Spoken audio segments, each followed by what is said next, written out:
The life of an artist is just like the candle burning at both the ends. No one can stop it. One can see only how nicely does it burn. કલાકારનું જીવન છે ને બે છેડે હળગતી મીણબત્તી જેવું. બધા એને જોઈ શકે કે વાહ કેવી પ્રજ્વલિત છે. કોઈ એને રોકી ન શકે. બોમ્બે ટોકીઝ ફિલ્મ નિર્માણ સંસ્થા અને જવાહર ભાટા નામની એક ફિલ્મ બનાવવાની હતી. અમ્મીય ચક્રવર્તી એના ડિરેક્ટર હતા અને હિમાંશુ રોય ને દેવિકા રાણી આ બોમ્બે ટોકીઝ સંસ્થાના માલિકો. તો આ લોકો લોકેશન માટે નૈનીતાલ ગયેલા અને નૈનીતાલમાં જોતા હતા કારણ કે પહાડી ને ઝરણા ને સરોવર ને એવું બધું આમાં જરૂરી હતું. હવે એ વખતે યુસુફ મોહમ્મદ યુસુફ નામ, દિલીપ કુમારનું મૂળ નામ આ હતું મોહમ્મદ યુસુફ. અને પૂનામાં આર્મી કેન્ટીન હતી, આર્મી કેન્ટોનમેન્ટમાં એક કેન્ટીન હતી, એનું આ સંચાલન કરતું. આવી એની સર્વિસ હતી અને 36 રૂપિયા જેવો પગાર હતો. એમાં પછી રેશનિંગ આવ્યું તો કેન્ટીન જ બંધ થઈ. એટલે યુસુફ માટે પ્રશ્ન એ થયો, મોહમ્મદ યુસુફ માટે, કે હવે શું કરવું. પણ એના પિતા ગુલાબ સરવર ખાન એમને ફળનો મોટો બિઝનેસ હતો. એટલે આ લોકો ફળની ખરીદી કરવા માટે નૈનીતાલ ગયેલા પિતા પુત્ર. અને દેવિકા રાણીને અમ્મીય ચક્રવર્તી એ લોકેશન માટે ગયા. દિલીપ કુમાર આ પછી નામ આવ્યું દિલીપ કુમાર. પણ દેવિકા રાણીનું ધ્યાન આ યુવાન માથે પડ્યું. એને બોલાવ્યા, વાતચીત કરી. અને દેવિકા રાણી એવું પૂછ્યું કે તમારે ફિલ્મમાં કામ કરવું છે? અને આને તો કામની જરૂર હતી. એટલે એને તરત આ પાડી કે મારે કરવું છે કામ. એટલે એમને જણાવ્યું કે તમે આ મલાડ જે સ્ટુડિયો છે ને એમાં આવી જજો. એટલે આ પછી નૈનીતાલથી મુંબઈ ગયા. અને મુંબઈમાં જઈ પછી સ્ટુડિયો મળવા તો ગયા મોહમ્મદ યુસુફ. ત્યાં નક્કી થયું કે 500 રૂપિયા મહિને પગાર અને તમારે સ્ટુડિયોમાં હાજરી આપવાની, કામ મળે ત્યારે કામ તમારું શરૂ થશે. આને તો સારું થઈ ગયું કારણ કે એ વખતની આ ઓફર એટલે સારી ગણાય. પછી થોડો સમય તો એમને એમ પસાર થયો. એમાં એકવાર પાછો ફોન આવ્યો કે આવી જાઓ. અને આવી ગયા પછી નક્કી થયું કે જવાહર ભાટા એટલે વળતી ઓટ થાય એનો અર્થ. એ પિક્ચરના હીરો તરીકે તમારે કામ કરવા. અને પહેલું દ્રશ્ય જે ફિલ્મ આવવાનું હતું ને શૂટિંગ એનું હતું જે, એ નદીમાં હિરોઈન તણાય છે અને હીરો એને બચાવવા જાય. અને આ પ્રમાણેનું શૂટિંગ પૂરું થયું. હિરોઈન તણાતી જાતી, હીરોએ પડીને એને બચાવી લીધી. અને ડાયલોગ્સના બીજું સીન સિનરીને એક્ટિંગને એ બધું દેવિકા રાણીને પસંદ આવ્યું.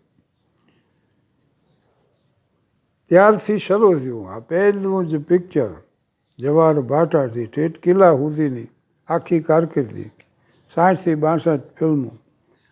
પણ થવા માંડ્યું એવું, મેલા દાખલા તરીકે મધુમતી તમે જુઓ, ગંગા જમુના જુઓ, દેવદાસ જુઓ. આ દિલીપ કુમાર નામ છે ને એ દેવિકા રાણીએ આપ્યું કે સ્ક્રીન ઉપર આવા નામ ન ચાલે, તમારું સ્ક્રીન ઉપરનું નામ રહેશે દિલીપ કુમાર. અને આ કારકિર્દી શરૂ થઈ, ભવ્ય કારકિર્દી શરૂ થઈ. પણ ટ્રેજેડી આવતી જ ગઈ જીવનમાં. અને એમાંય દેવદાસનો રોલ જ્યારે કર્યો, હમણાં જ મેં ઉદાહરણ આપ્યું હતું, કિસકો ખબર थी किसको यकीन था ऐसे भी दिन आएंगे जीना भी होगा मुश्किल और मरने भी न पाएंगे हम जैसे बर्बाद दिलों का जीना क्या और मरना क्या आज तेरी महफिल से उठे कल इस दुनिया से उठ जाएंगे। આ નશામાં ચકચૂર દેવદાસ માત્ર શોખથી એકલો બોલે જાય. આ ઉદાહરણ આપ્યું હતું મેં. એમાં ચંદ્રમુખી એને જોઈ જાય છે એટલે દેવદાસને લઈ જાય. અરે દેવદાસ કરીને પહોંચે છે અને લઈ જાય છે, સુવરાવી દે. બીજે દિવસે પૂછે છે कि देवदास रात को तुमने मुझे पहचाना था? तो देवदास के पहचाना तो नशे में मैंने पहचाना तो नहीं था, मगर सोचा जरूर था कि सिवा मेरी चंदा और कौन हो सकता है. અને ચંદ્રમુખી એટલું જ કહે છે, મેરે લીએ ઇતના ही કાફી. આ પ્રસંગ મેં વર્ણવ્યો હતો, પણ એ જે ગીત બોલે છે ને એ બહુ જ સુંદર. અને ત્યાંથી આ કારકિર્દી શરૂ થઈ. પણ ડિપ્રેશન એવું આવ્યું દિલીપ કુમારના જીવનમાં કે એ લંડન એને સારવાર માટે જવું પડ્યું. સાયકિયાટ્રિસ્ટો સમક્ષ રજૂઆત થઈ અને ત્યાંથી પછી એને એવી સલાહ આપવામાં આવી કે ક્ષેત્ર તો છોડવાનું જ નથી, તમારે કાર્યરત તો રહેવાનું જ છે, પણ આમાંથી બચવા માટે હવે ટ્રેજિક રોલ ન કરવા અને હળવા રોલ કરવા. એટલે એને વાત સ્વીકારી લીધી. પછી લીડર ફિલ્મ બનીને કોહિનૂર પિક્ચર બન્યું અને એમાં જુઓ તમે કે બહુ હળવા રોલ છે, રામ ઓર શ્યામ છે ડબલ રોલમાં. તો આ રીતે એ ડિપ્રેશનમાંથી બહાર આવવાનો એને પ્રયાસ થયો. પણ એક વાત છે કે એને એ પાત્ર હારે કેટલી હદે આત્મીયતા કેળવી. કાલે છે ને હું જોતો હતો મોગલે આઝમ. હમણાં તો ચિત્રો દિલીપ કુમારના પિક્ચરો રિલીઝ થાય છે ટીવી ઉપર. તો મોગલે આઝમ છે એમાં સલીમનો રોલ છે. જો દેવદાસમાંય પ્રેમી જ છે અને સલીમના પાત્રમાં એ પ્રેમી જ છે દિલીપ કુમાર, પણ એક આક્રમક પ્રેમી છે, પિતા સામે બગાવત કરવા તૈયાર થઈ જાય એવો રોલ છે.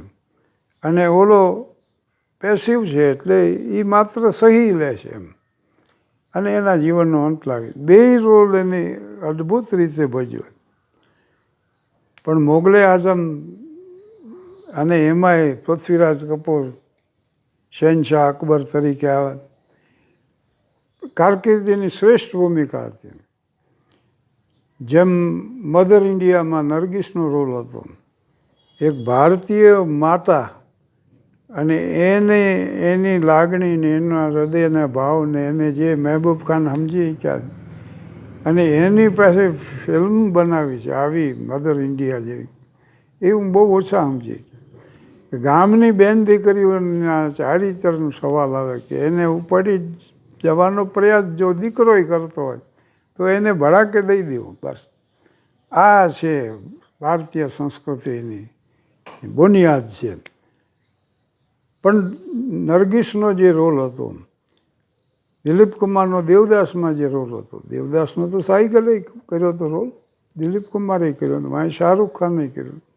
શાહરૂખ ખાને તો પાછો સ્વીકારે કર્યો કે આ મોટી ભૂલ હતી, મેં આ રોલ કર્યો.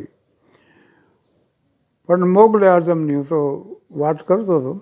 પિક્ચર શરૂ થાય, मैं हिंदुस्तान हूँ, हिमालय मेरी सरहदों का निगहबान है, गंगा मेरी पवित्रता की सौगंध, मैं अंधेरों और उजियालों का साथी हूँ, जालिमों ने मुझे लूटा, नादानों ने मुझे जंजीरें पहना दी, मेरे चाहने वालों ने मुझे संवारा, उन चाहने वालों में एक था जलालुद्दीन मोहम्मद अकबर.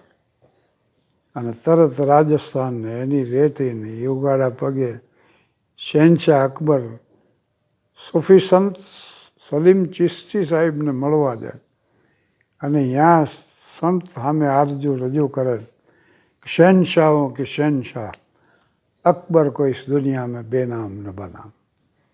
અને સલીમ ચિશ્તી નામના આ સૂફી સંતની દુઆથી બાળકનો જન્મ થયો એટલે એની સ્મૃતિમાં એનું નામ સલીમ રાખવામાં આવ્યું. પણ સલીમ જ્યારે તખ્તનશીન થયો, ગાદીએ બેઠા, ત્યારે એણે જહાંગીર નામ ધારણ કર્યું. અહીં આ વાત હું પૂરી કરું છું. અને હવે પછી જ્યારે આવશે એપિસોડ, એમાં પિતા પુત્રના જે ડાયલોગ સલીમ અને અકબરના, દિલીપ કુમાર અને પૃથ્વીરાજ કપૂરના, એ મેં તો એટલી બધી વાર જોયું કે મને એ મોઢે થઈ ગયું. વર્ષો ઘણા થઈ ગયા છે, પણ છતાં હું હવે પછીના એપિસોડમાં એ રજૂ કરવા પ્રયાસ કરીશ. આભાર, ધન્યવાદ.